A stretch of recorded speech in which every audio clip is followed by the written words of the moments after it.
Oi, eu sou o Glenn, sejam todos bem-vindos a mais um vídeo, nesse que eu vou falar de Os 100 Anos de Solidão.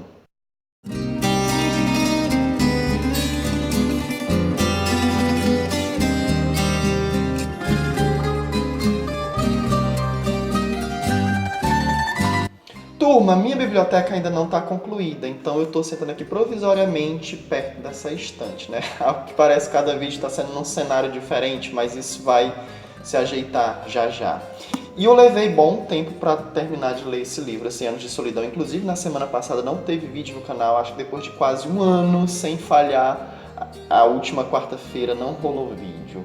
E foi justamente porque eu estava atrasado na leitura desse livro, que não é uma leitura tão simples. Como todo mundo já sabe, deve conhecer, o Gabriel Garcia Marques é aquele moço, né, lá da Colômbia, que ganhou o Nobel de Literatura, que já teve livros, que já tem livros adaptados para o cinema, e Os 100 Anos de Solidão é o mais famoso dentre eles.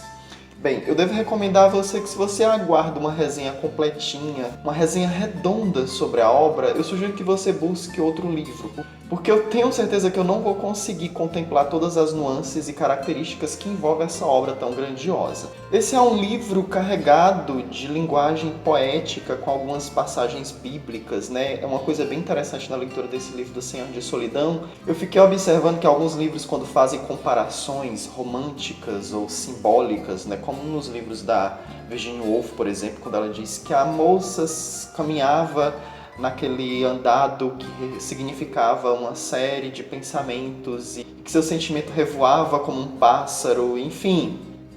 Quando há essas comparações nos outros livros, você percebe que ali é uma linguagem metafórica, mas isso não acontece no 100 Anos de Solidão, porque quando ele está falando que alguma coisa caminha tal como caminharia outra, ou como tal coisa reage, como reagiria a alguma coisa, ou como tal coisa existe, assim como existe, assim aquilo outro, ele está falando no sentido literal. Então, quando ele diz que a personagem subiu em volta aos lençóis em direção ao espaço, é porque ela realmente foi.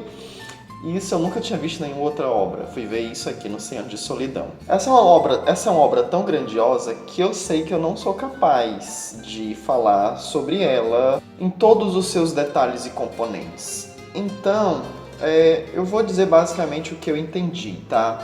Porque os 100 Anos de Solidão, até o final da obra, eu não entendi muito bem os 100 Anos de Solidão. Eu até busquei, fui assistir resenha de outras pessoas que já postaram aqui, que comentam, né?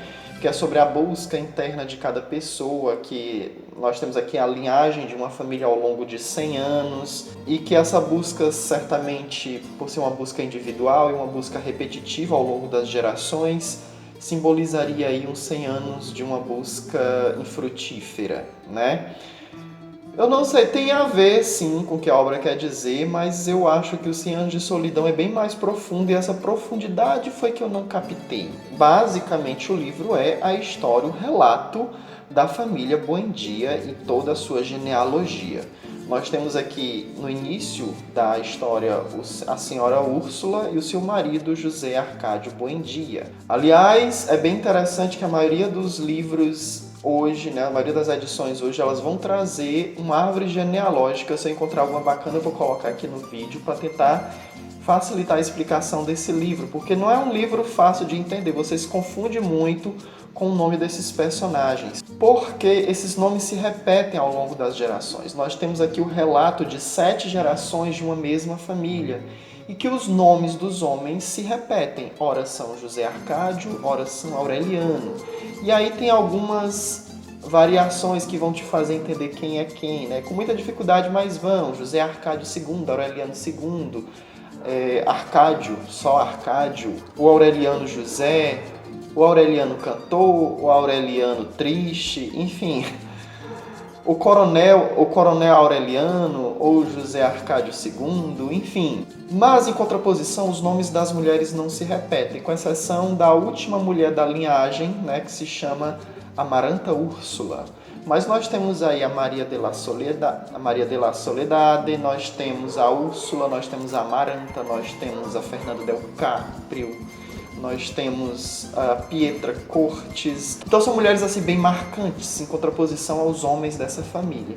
Então aí na árvore genealógica eu tenho que olhar porque não tem como você lembrar de cabeça sem se reportar a essa árvore genealógica.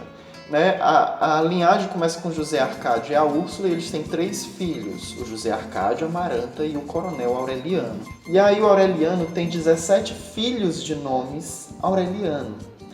E o José Arcádio, com a Pilar Terneira, com quem ela teve um caso também com Aureliano, tem um filho que leva o nome de Arcádio. Tá? Há a Rebeca, que é uma filha adotiva, que vem a casar com José Arcádio. E o Arcádio casa com a Santa Sofia de la Piedade. Eu errei o nome inicialmente. E eles têm 3 filhos, o Aureliano II, que é irmão gêmeo do José Arcádio II, e a Remédio Isabela. A partir daí nós vamos ter Meme, José Arcádio, Amaranta, Úrsula, Aureliano, enfim, a linhagem ela segue. E é basicamente o relato dessa família. E os personagens são todos muito interessantes, muito interessantes.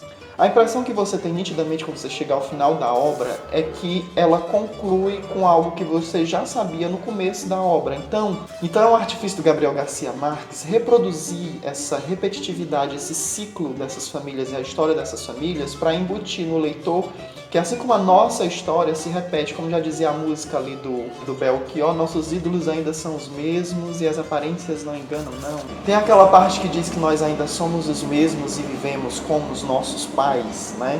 Então, o livro é recheado de cenas marcantes, assim, com uma característica fantástica, assim, muito peculiar. Como, por exemplo, quando morre o primeiro José Arcádio, né, ele se mata com um tiro de revólver, por exemplo, de espingarda, não sei. O sangue que flui, vai correndo pela rua, vira a esquina, sobe uma parede, vira até, entra noutra casa, atravessa a casa, vai até um quarto, até encontrar a mãe dele, para que ela faça o caminho de volta pelo sangue e descubra que o José Arcádio morreu.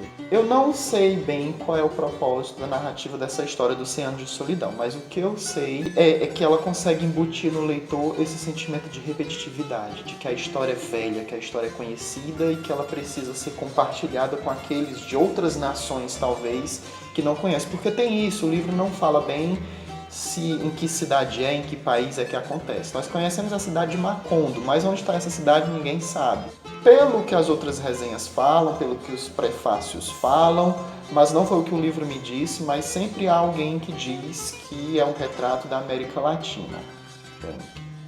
Inclusive foi por conta disso que o Gabriel Garcia Marques recebeu o Prêmio Nobel de Literatura, porque ele mostrou para o restante do mundo uma América que as pessoas não conhecem. Mas enfim, o livro é bom, o livro é excelente. Eu sei que eu preciso reler ele algum dia para captar melhor algumas mensagens subliminares ali que estejam ocasionalmente presentes. Não é um livro tão fácil de ler, não é uma leitura que você vai engatar nela e dizer, nossa, que livro maravilhoso, não, né? Pode ser que aconteça, mas não foi o que aconteceu comigo. Bem, é isso. Eu vou deixar aqui do lado outras dicas de outros livros de autores latino-americanos que eu tiver lido, vou postar aqui. Se você gostou desse vídeo, por favor, dê um like. Se você não se inscreveu ainda, se inscreva no canal. Comentários são sempre bem-vindos e até o próximo vídeo.